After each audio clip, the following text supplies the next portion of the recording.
malawimusic.com, nyimbo za Malawi.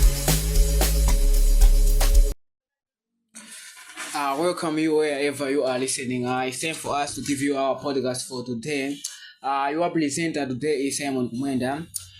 Today we are going to discuss more about qualities of Kudu teacher. We record this program just because we have seen same district underperforming during MSCE. So today we want to discuss more about qualities of the Kudu teacher, so that the schools should recruit teachers who have a good characteristics, so that their students should perform well. So today I'm with a teacher who is going to introduce herself. This is a good teacher. She has blocked her school to score. Most of the students score a lot of grades, in concluding mathematics.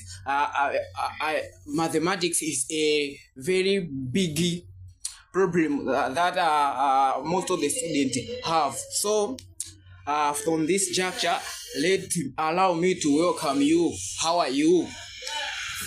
I'm fine. I am Mrs. Nirinda, and I teach at South Rosa Secondary School. I am a science teacher. I teach mathematics and also agriculture. Okay. I think you know. I mean, you are a good teacher. So, what are the essential personal qualities of effective secondary school teacher? I'm asking you this question because we want people in Blantyre. They should emulate what you did, so that your students should pass well. Because Blantyre is the district which most of the students failed, unlike students who are resided in Zomba. Okay, so I will start with qualities of a good teacher. I think a good teacher should have the following characteristics, like the following qualities. Number one, you should have someone who has confidence, like should. Okay, so someone who should have confidence. That's the first quality. Number two, a teacher should also be someone who has passion for teaching. What I mean by that is someone who can show love for the subject that he or she is teaching. And also, I think a teacher must be organized. Like he should plan lessons properly. He should keep time, and also should be someone who can keep records. Apart from that, I think a good teacher should also have good communication skills. Yeah, that's important. Yeah, those are some of the qualities of a good teacher. Okay, you said that a good teacher is supposed to have a confident character. So how come is this relating to how? Okay, I mean that how come is this conflicting the student to pass well during these examinations? Okay, I think if you have confidence, you can be able to deliver your content very well, and also the student can trust and get what you say, what you're trying to teach them. So confidence is also a very good characteristic. It also like makes the people who are listening to you to trust what you're saying. Okay, you also said that a teacher is supposed to organize his tasks.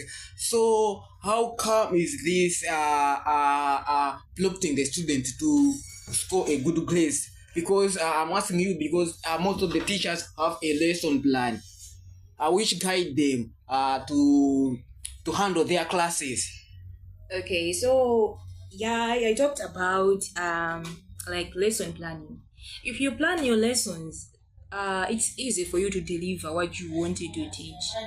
And also, if you manage like properly, you have planned and you know this time I'm going to present this and that. So if you deliver your content very well, referring to the lesson plan, I think this can make your students to perform well. Okay. In other words, you are trying to say that districts that are underperforming this recently results, most of the teachers don't have a organized plan. No, that's not my point. I think it just depends on how you deliver the content and also how the student understand what you're teaching. So if your content was well delivered and also the students were able to understand what you were trying to teach them, that also enhances the student to perform well. So if that was not made, I think that could be leading to poor performance of the student. Okay, I'm also thinking that a good teacher is supposed to have empathy character, just because a student most of the times prefer to listen to the teacher who has a okay. In other words, most of the students most of the times prefer to listen to the teacher who has interactivity skill. Yeah, that's very true. Someone should have also empathy, like it should be interactive, like communicate well with the students. It should be someone who can understand what the students want and also should be someone who is supportive. Okay, so how can a teacher demonstrate empathy and understanding towards students? Okay, I think that can be through active listening to the students, what they want to say, what they like, how they want you to deliver your content and things like those. So through active listening, the students should engage in active listening during lessons, commercial, and also you should also listen to what the students want you to do. Apart from that, I think you should also ask open-ended questions during lessons. What I mean when I say open-ended questions is that you should ask questions that wants the student to clarify what he or she is trying to say.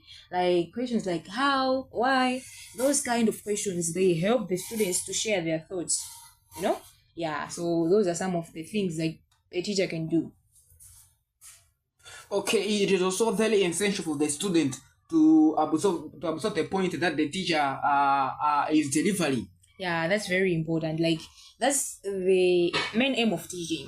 Like the student should be able to get the concept, what you're teaching them. They should get that what you're saying and also apply it in other areas. Okay, what the role does the patient play in teaching, and how can a teacher cultivate it? I'm asking this question because I noted that most of the students prefer to listen to the teacher who is very nonchalant, who is very calm, so that they should absorb what she or she is trying to say. Yeah, I think patience also play a very major role in teaching. Number one, it can create a calm learning environment.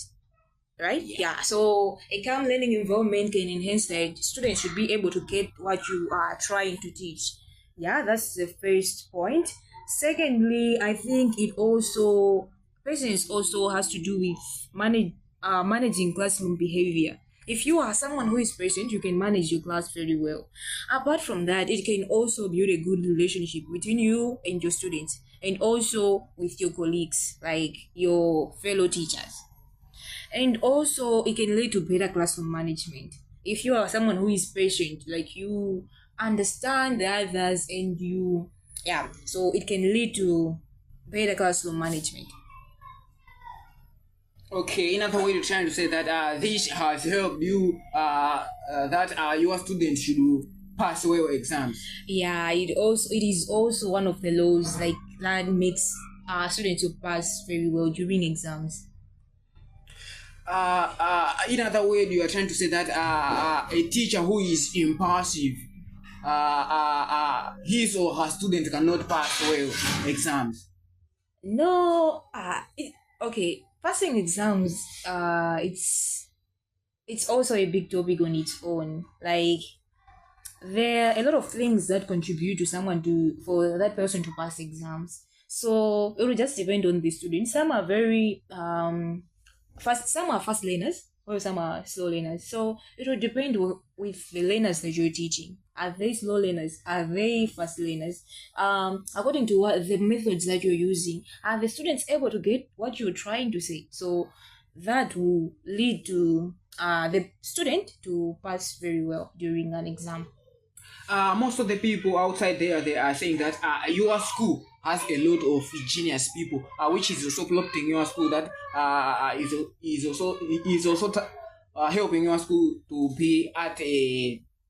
be performing well during exams. Is this information clear that you have a lot of students who have who are knowledgeable enough? Okay, it's not about like being a genius. Like it's just about how you teach your students and also how the students work on their own. Are they hardworking or are they not? So it will depend on those two. Like the teachers, the hard work that you're putting into teaching, and also the students what they are putting in, like how they are working. Are they working hard for them to pass exams? If they're not working hard, then it cannot they cannot pass. But then if you are working hard as teachers to teach them, and the students on their own, they're also trying their best, that can lead to students to perform very well.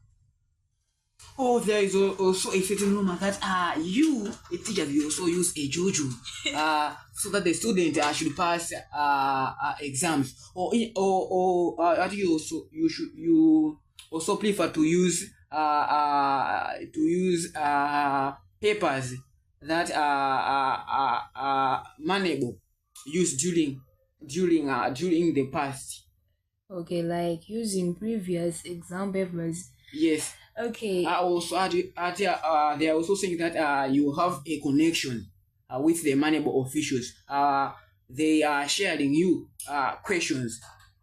No, that's not true. Like that is a total lie. We don't have any connections with manable officials. Yeah, manable officials, or like, do we have any access to exam papers? No, that's not true. People are just saying that maybe out of jealousy, but then we try our best to teach our students. That's why they perform well. Not like we have access to manable exam papers. No. Okay, about previous. Okay, I'll answer that. About previous exam papers, like those that were written maybe during 2020, 2021. That's okay. It's not like we're just trying to help the students understand how questions are formulated during manable exam. Not like they